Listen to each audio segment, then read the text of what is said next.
The road I chose for my project was Route 108. This road goes from Stowe, Vermont, all the way up to the Canadian border. The most known and defining features of Route 108 are the fact that it goes past Mount Mansfield, it goes through Smuggler's Notch, and once again, that it starts in Stowe.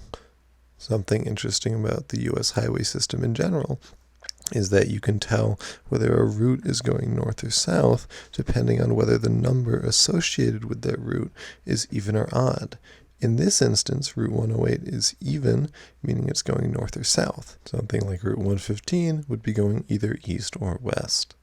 Even if I didn't tell you that Route 108 went from Stowe to the Canadian border, you'd probably be able to infer that since 108 is again even, that it goes from Stowe to somewhere north. And that means it probably ends at the Canadian border.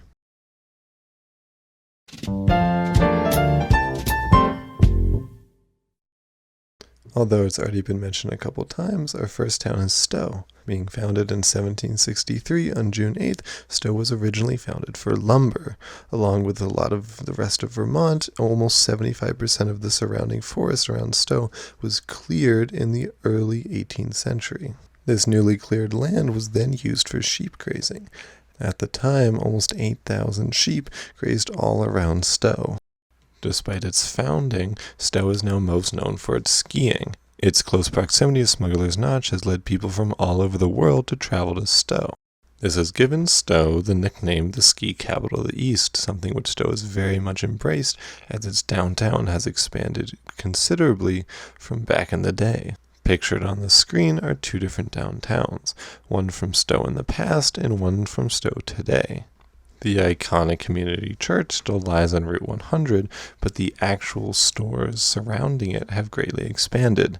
This church's architecture actually gives us a really big insight into the religious beliefs of a lot of new settlers in America.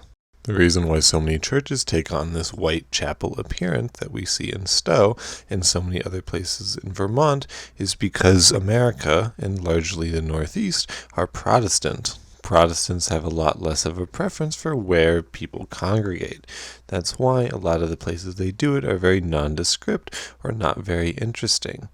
This is in heavy contrast to some of the Catholics over in Europe, which have 500-year-old cathedrals that are very grand, something like Notre Dame. Vermont itself and a lot of the towns are very, very Protestant, making up about 30% of the population according to the 2014 census. This is why you see these churches everywhere. You see them in Bennington, you see them in Williston, and you see them again in Stowe.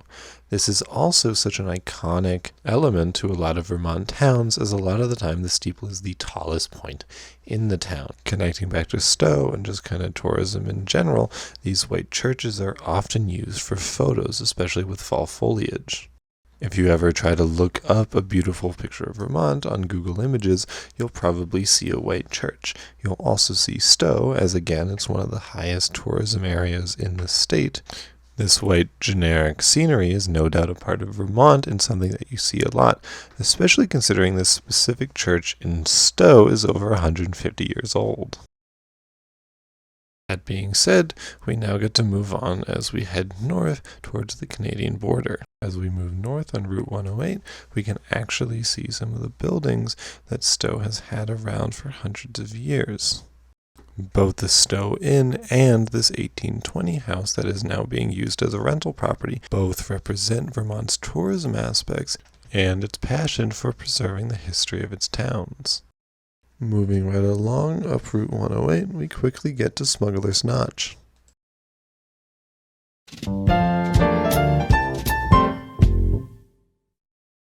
Smuggler's Notch gets its name from the smugglers who used to carry illegal goods across the U.S.-Canadian border through the Long Trail. Smuggler's Notch was also used to carry contraband during the Prohibition, which banned alcohol. The notch in Route 108 itself is notoriously difficult to pass in the winter, often being closed from the start of winter to May 1st. The route is also hazardous for trucks during all seasons, as the very many hairpin turns make truckers unfamiliar with the route oftentimes get stuck.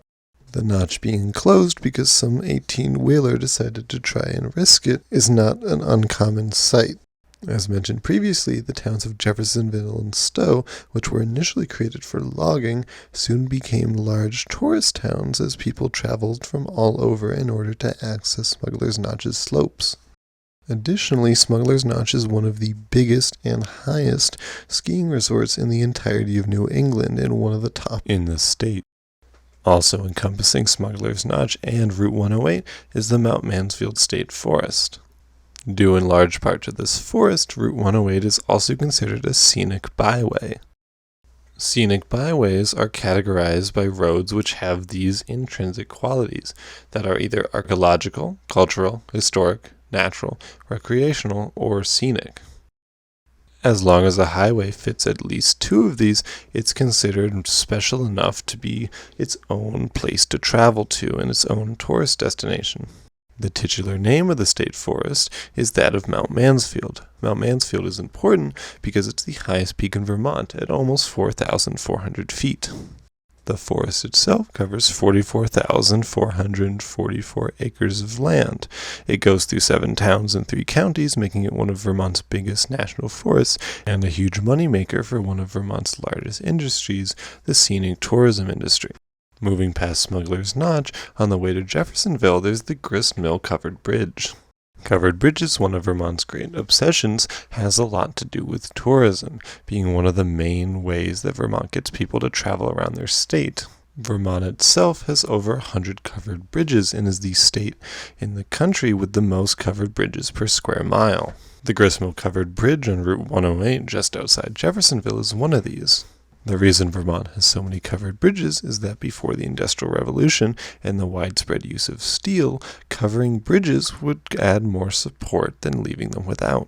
Once bridges started being made with steel, Vermont simply decided to not wreck down a lot of their covered bridges in lieu of tourism. This decision has been widely beneficial as even people outside of the state come to Vermont to try to visit almost all of the covered bridges, of which there are just over 100. While 100 is a lot, there used to be way more. During the 19th century, there was over 700 in the state. It was, however, during the Great Flood of 1927, over 100 were lost, mostly along the Connecticut border. It was then, as automobiles became more and more in fashion, that covered bridges fell out of fashion. A lot were just not maintained and fell apart, leaving only the 106 we have today. The main covered bridge in Jefferson, the gristmill covered bridge, used to actually have a lot more friends. Jefferson used to have 13 covered bridges, but after the Great Flood of 27, they were knocked from 13 down to 3. The gristmill covered bridge off Route 108 is one of the very last covered bridges in Jefferson to endure. As you may be able to guess, the gristmill covered bridge is named the way it is because it used to be located near a grist mill.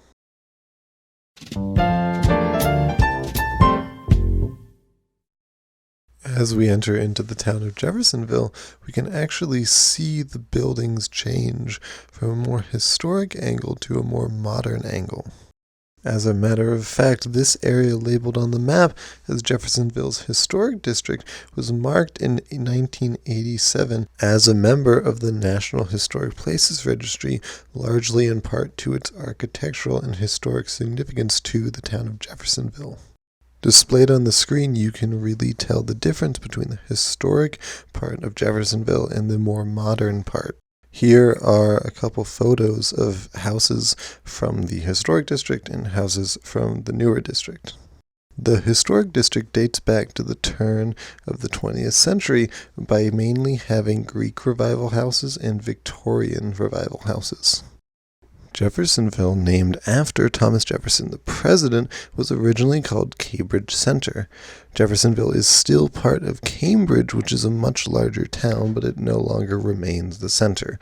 Instead, that's just Cambridge. Cambridge is the center of Cambridge. The single largest employer of Jeffersonville, as well as Stowe, is Smuggler's Notch. This town's main economy comes from tourists who wish to visit the Notch during the winter. Leaving Jeffersonville on Route 108, we very quickly come across the Lamoille Valley Rail Trail. This trail is built on the old railroad tracks that connect St. Johnsbury to Swanton, Vermont. The trail itself stretches over 93 miles, connecting, again, St. Johnsbury to Swan, Vermont. It does this while crossing through 17 different Vermont towns, including Jeffersonville and Route 108. The rail's initial purpose was to connect Portland, Maine to Ogdensburg, New York. Eventually, the track would connect to Burlington, Hardwick, and Woodbury, Burlington for passengers and Hardwick and Woodbury for granite. In the 1880s, the railroad would eventually switch to moving mainly limestone, lumber, granite, gravel, and asbestos. The railroad saw a further decline during the 1927 flood, which is the same flood that destroyed the covered bridges mentioned earlier, where it largely damaged huge swaths of the track.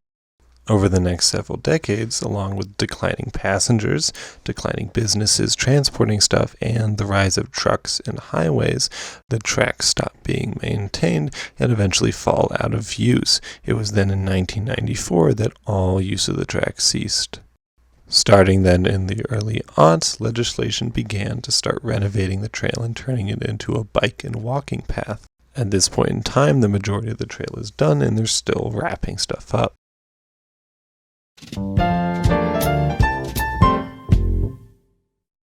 Moving on past the rail trail, we move into Bakersfield, Vermont.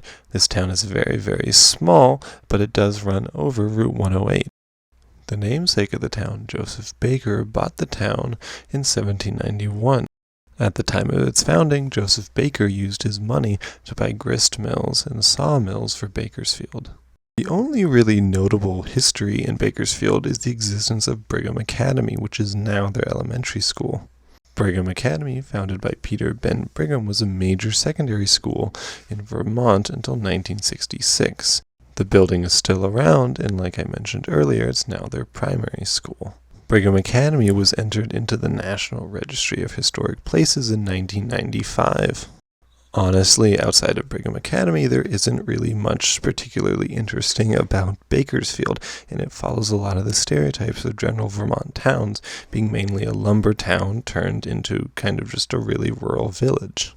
The only thing of note, of which I found very few sources for, one of which was on Wikipedia, is the fact that in 1888 there was a major kidnapping that happened involving maple syrup. Basically, a group of unnamed individuals called the Vermont Syrup Guild, or VMSG, kidnapped 3 Canadian maple syrup inspectors.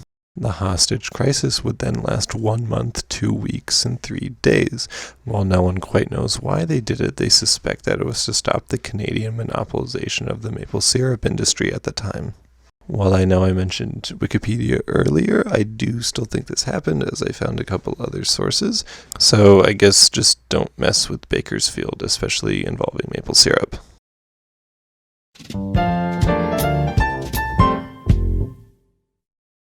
The last town as we leave Bakersfield is the town of Enosburg, but specifically Enosburg Falls. Enosburg Falls gets its name from both Roger Enos, the father-in-law to Ira Allen, as well as the waterfalls that fully surround the town. Breaking tradition from the lumber towns of Vermont's past, Enosburg gets a large part of its economy from the many waterfalls in the Missisquoi River. The power generated from them is the main employer in the area and the reason why a town sprung up at all. Traveling to the town today, you can still see a lot of the power that's generated from the many power plants along the river. Outside of the dams, one of the best ways to see the historic changes over time in Enosburg Falls is by looking at the Pearly Block. Originally built in 1908 in a Renaissance revival style, in the 1960s it was then renovated for a more modern look, but only on the ground floor. This building, showing 2 very different time periods, then contrasted with the more modern buildings around it, you can really see how Enosburg has changed architecturally over time. The building changed hands and was all sorts of different businesses until in 2021 when it was officially added to the National Registry of Historic Places.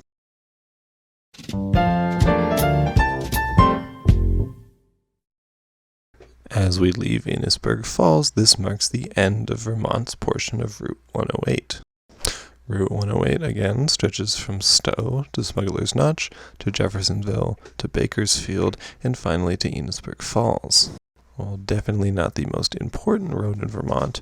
I really like 108 as it highlights a lot of the very small architectural and very historic aspects of many of Vermont's small towns. Being able to see many of the different economies, from the lumber economies to the tourism economies, as well as the ski resorts, mountain passes, and covered bridges, has given me a lot of appreciation for this route. It's in my humble opinion that this route sort of encapsulates the core of Vermont, a lot of the aspects that are super important to the state that I think more people should be aware of as they take a road trip, as they drive down the road, just being aware of many of the architectural and historic aspects of the state that often go unnoticed. This class really opened my eyes to a lot of the very small history of many Vermont towns, especially ones I hadn't heard of, because like who lives in Bakersfield? But regardless, it's such an interesting perspective to have now towards towns. And now that we're at the end, I thank you for watching, and I hope all of your videos go very, very well.